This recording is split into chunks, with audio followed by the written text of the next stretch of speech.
Praise the Lord. நாள் 91 தியான பகுதி உபாகமம் 29ஆம் அதிகாரம் மற்றும் 30ஆம் அதிகாரம். 29ஆம் அதிகாரத்தை வாசிப்போமானால், அதில் மோசே இஸ்ரவேல் ஜனங்களை நோக்கி, எகிப்து தேசத்திலே உங்கள் கண்களுக்கு முன்பாக பார்வோனுக்கும் அவனுடைய எல்லா ஊழியக்காரருக்கும் அவனுடைய தேசம் முழுவதற்கும் கர்த்தர் செய்த சோதனைகளையும் பெரிய அடையாளங்களையும் அற்புதங்களையும் கண்ணார கண்டீர்களே. ஆகிலும் கர்த்தர் உங்களுக்கு உணரத்தக்க இருதயத்தையும் காணத்தக்க கண்களையும் கேட்கத்தக்க காதுகளையும் இந்நாள் வரைக்கும் கொடுக்கவில்லை என்பதாக சொல்லுகிறார். அதாவது எகிப்தில் உள்ள பார்வோனுக்கும் பார்வோனுடைய எல்லா ஊழியக்காரருக்கும் அவருடைய ஜனங்களுக்கும் கர்த்தர் 10 வாதைகளால் வாதித்து பெரிய அற்புதங்களையும் அடையாளங்களையும் செய்தார். அதை இஸ்ரவேல் புத்திரர் எல்லாரும் தங்கள் கண்களினால் கண்டார்கள். அப்படி இருந்தும் கூட வனாந்திரத்தில் நடந்து வரும் பொழுது அவர்கள் கர்த்தரை விட்டு விலகினார்கள். காரணம் என்னவென்றால், இதில் மோசே குறிப்பிடுகிறார், அவர்களுக்கு உணரத்தக்க இருதயமும் காணத்தக்க கண்களும் கேட்கத்தக்க காதுகளும் இல்லையாம். அதாவது கண்டார்கள், ஆனால் அவைகளை உணர்ந்து கொள்ளவில்லை. கேட்டார்கள்,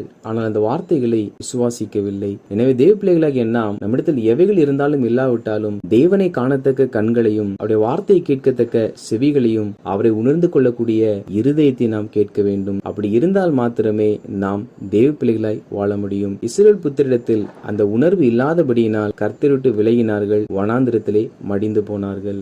மேலும் மோசே, கர்த்தராகிய நான் உங்கள் தேவன் என்று நீங்கள் அறிந்து கொள்ளும்படிக்கு நான் 40 வருஷம் உங்களை வனாந்திரத்தில் நடத்தினேன். உங்கள் மேலிருந்த வஸ்திரம் பழையதாய் போகவும் இல்லை, உங்கள் காலில் இருந்த பாதரட்சைகள் பழையதாய் போகவும் இல்லை, நீங்கள் அப்பம் சாப்பிடவும் இல்லை, திராட்சை ரசமும் மதுவும் குடிக்கவும் இல்லை என்று கர்த்தர் சொன்ன வார்த்தைகளை ஜனங்களுக்கு சொல்லுகிறார். அதாவது இஸ்ரவேல் ஜனங்கள் வனாந்திரத்தில் தான் வழிநடத்தப்பட்டார்கள். ஆனால் வனாந்திரத்தில் அவருடைய ஆடைகள் எதுவும் பழையதாய் மாறவில்லையாம், அவள் பாதரட்சையும் பழையதாய் மாறவில்லையாம். நாம் ஒரு ஆடை எடுத்தால் 2 வருடத்திற்கு மேல் நம்மால் பயன்படுத்த முடியாது. காரணம், அந்த ஆடை வெளுத்துவிடும். அதே போல காலணிகள் எல்லாம் 1 வருடத்துக்கு மேல் பயன்படுத்தினால் அது மெய்யாகவே மிகப்பெரிய கிருபை. காரணம், நாம் எவ்வளவு விலை கொடுத்து வாங்கினாலும் காலத்தில் தயாரிக்கப்படுகிற எல்லா பொருட்களும் 1 வருடம் மாத்திரமே உழைக்கிறதாய் இருக்கும். ஆனால் இஸ்ரவேல் ஜனங்கள் 40 வருடமாய் தங்கள் ஆடைகளையும் தங்கள் பாதரட்சிகளையும் பயன்படுத்தினார்கள். ஆனால் அவைகளோ பழமையாய் போனதில்லை. காரணம், கர்த்தர் அவர்களை வழிநடத்தினார். அவர்கள் வெவ்வேறு விதமான உணவுகளை புசிக்கவில்லை. ஆனால் கர்த்தர் பரலோக மன்னாவினால்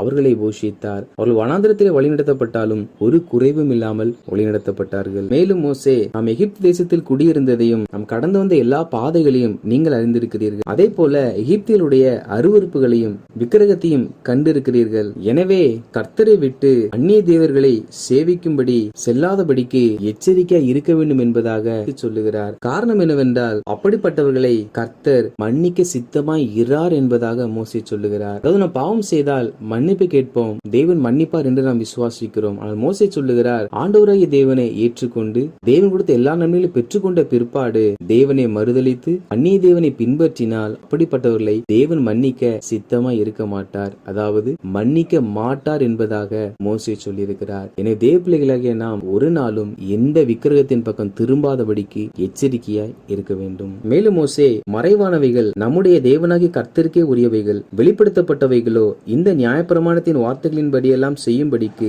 நமக்கும் நம்முடைய பிள்ளைகளுக்கும் என்றென்றைக்கும் உரியவைகள் என்பதாக சொல்லுகிறார். அதாவது இதில் 2 காரியம் சொல்லப்பட்டிருக்கிறது. ஒன்று மறைவானவைகள், இன்னொன்று வெளிப்படுத்தப்பட்டவைகள். அதாவது வேதாகமத்தில் அநேக மறைவான காரியங்கள் இருக்கின்றன.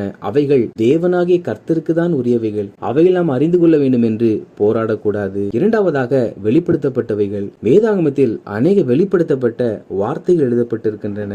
அவைகள் எதற்கென்று எழுதப்பட்டது என்றால், அந்த வெளிப்படுத்தப்பட்ட வார்த்தைகளின்படி நாம் செய்ய வேண்டும் என்பதற்காக. எனவே தேவ பிள்ளைகளாகிய நாம் மறைவானவைகளை அறிந்து கொள்ள வேண்டும் என்று விரும்பாமல் வெளிப்படுத்தப்பட்ட வார்த்தைகளின்படி ஒவ்வொரு நாளும் வாழ வேண்டும் என்று அதற்காகவே நாம் முயற்சி செய்கிறவர்களாய் காணப்பட வேண்டும். காரணம், நாம் அவைகளின்படி நடக்கும்படிக்காகவே தேவன் அதை நமக்கு தேவதாசர்களுக்கு வெளிப்படுத்தி எழுதி கொடுத்திருக்கிறார். 30ஆம் அதிகாரத்தை நாம் வாசிப்போமானால், இதில் கர்த்தரை விட்டு விலகினவர்கள் மனம் திரும்பினால் அவர்களுக்கு தேவன் தருகிற ஆசீர்வாதத்தை குறித்து கர்த்தர் மோசேயை கொண்டு பேசியிருக்கிறார். கர்த்தரை விட்டு விலகினவர்கள் மீண்டும் கர்த்தரிடத்தில் வருவார்கள் என்றால் அவர்களுக்கு தேவன் தரும் ஆசீர்வாதங்கள் எவைகள் என்றால், முதலாவது, நீ உன் தேவனாகிய கர்த்தரிடத்திற்கே திரும்பி இன்று நான் உனக்கு கற்பிக்கிறபடியெல்லாம் நீயும் உன் பிள்ளைகளும் உன் முழு இருதயத்தோடும் உன் முழு ஆத்மாவோடும் அவருடைய சத்தத்திற்கு செவி கொடுத்தால் உன் தேவனாகிய கர்த்தர் உன் சிறையிருப்பை திருப்பி உனக்கு இறங்கி உன் தேவனாகிய கர்த்தர் உன்னை சிதறடித்த எல்லா ஜாதிகளிடத்திலும் இருக்கிற உன்னை திரும்ப சேர்த்து கொள்ளுவார். அதாவது மனம் திரும்புகிறவனை முதலாவதாக கர்த்தர் தம்மிடத்தில் சேர்த்து கொள்வாராம். ஒரு மனிதன் தவறு செய்தால் உலகம் அந்த மனிதனை அவன் மனமாறினாலும் ஏற்றுக்கொள்ளாது. ஆனால்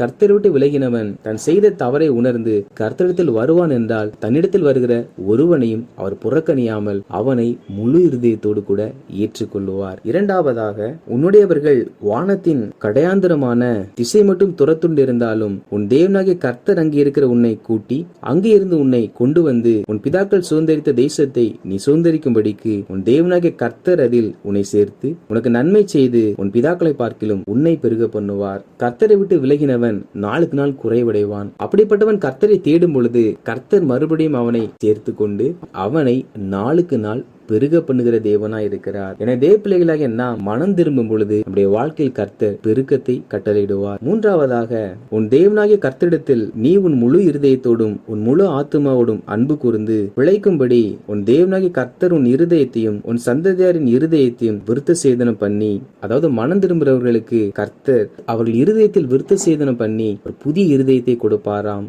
அப்படி புதிய இருதயத்தின் கொடுப்பதினால் விளைவு என்னவென்றால், நீயோ மனம் திரும்பி கர்த்தரின் சத்தத்திற்கு செவி கொடுத்து நான் இன்று உனக்கு கற்பிக்கிற அவருடைய எல்லா கற்பனைகளின்படியும் செய்வாய். அதாவது கர்த்தர் நமக்கு புதிய இருதயத்தை தருவார் என்றால் அவைகளுக்கு பிற்பாடு நாம் கர்த்தருடைய வார்த்தையின்படியே நடக்கிறவர்களாக வாழ்கிறவர்களாக மாற முடியும். நான்காவதாக, அப்போது உனக்கு நன்மை உண்டாகும்படி உன் தேவனாகிய கர்த்தர் உன் கைகள் செய்யும் எல்லா வேலைகளிலும் உன் கர்ப்பத்தின் கனியிலும் உன் மிருக ஜீவன்களின் பலனிலும் உன் நிலத்தின் கனியிலும் உனக்கு பரிபூர்ணம் உண்டாக செய்வார். அதாவது தேவனை விட்டு விலகினவன் மறுபடியும் மனம் திரும்புவான் என்றால் அவன் செய்கிற வேலை, அவன் கையிட்டு செய்கிற எல்லாவற்றிலும் அவன் குடும்பத்திலும் கர்த்தர் ஆசீர்வாதத்தை கொடுத்து அவனுக்கு பரிபூரண நன்மை உண்டாகும்படி செய்வாராம். அவன் மனம் திரும்பினால் கர்த்தர் பூர்வீகமானதை நினைத்து அவனை மறுபடியும் தண்டிக்காமல் அவன் மனம் திரும்பினவுடன் பரிபூர்ண நன்மைகளை கொடுத்து ஆசீர்வதிக்கிற நல்ல தேவனாய் இருக்கிறார். ஐந்தாவதாக, உன் தேவனாகிய கர்த்தருடைய சத்தத்திற்கு செவி கொடுத்து இந்த நியாயப்பிரமாண புஸ்தகத்தில் எழுதியிருக்கிற அவருடைய கற்பனைகளையும் அவருடைய கட்டளைகளையும் கை கொள்ளும் போதும்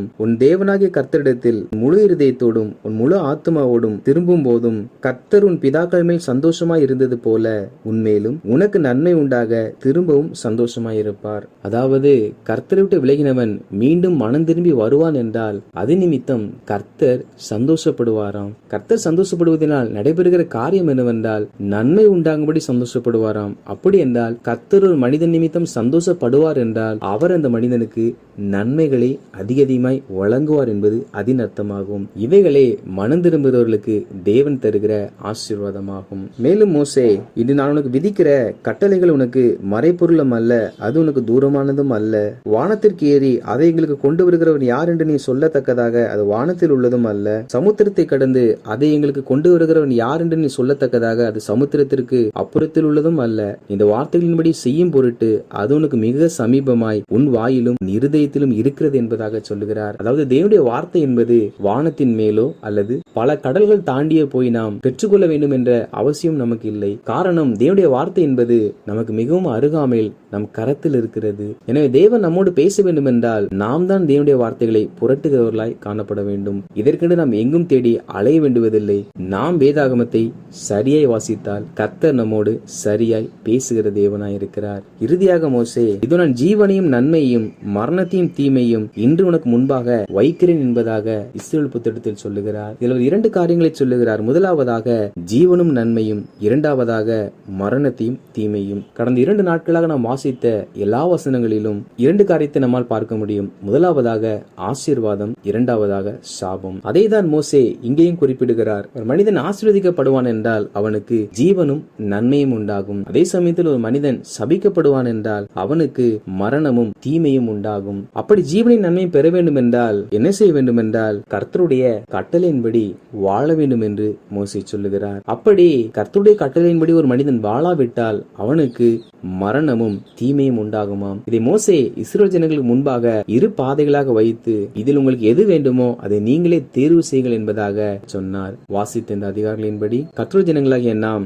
தேவனை நம் வாழ்க்கையில் உணர்ந்து கொண்டு வனாந்திர பாதையில் சென்றாலும் கர்த்தர் நம்மை நடத்துகிற விதத்தை நினைத்து ஆண்டவருக்கு நன்றி சொல்லி இயேசுவே மெய்யான தேவன் என்று அறிந்தவர்களாகிய நாம் ஒரு நாளும் விக்கிரகத்தை நோக்கி பார்க்காமல், மறைவானவைகளை ஆராய்ந்து கொண்டிராமல், வெளிப்படுத்தப்பட்ட வார்த்தைகளின் மேல் ஒவ்வொரு நாளும் கவனம் செலுத்தி அதன்படி வாழ்ந்து, மரணத்தையும் தீமையும் தெரிந்து கொள்ளாமல் ஜீவனையும் நன்மையும் தெரிந்து கொள்ளுவோம். கர்த்தருக்கு நேராக நம் மனதை திருப்புவோம். அப்பொழுது கர்த்தர் நம்மை சேர்த்து கொண்டு, நம்மை பெருக பண்ணி, நம் இருதயத்தை விருத்த சேதனம் பண்ணி, பரிபூர்ண நன்மை உண்டாக செய்து, நம் பேரில் அவர் சந்தோஷமாய் இருப்பார். கர்த்தர் தாமே இந்த வார்த்தைகளின்படி நம்மை ஆசீர்வதிப்பாராக. ஆமேன்.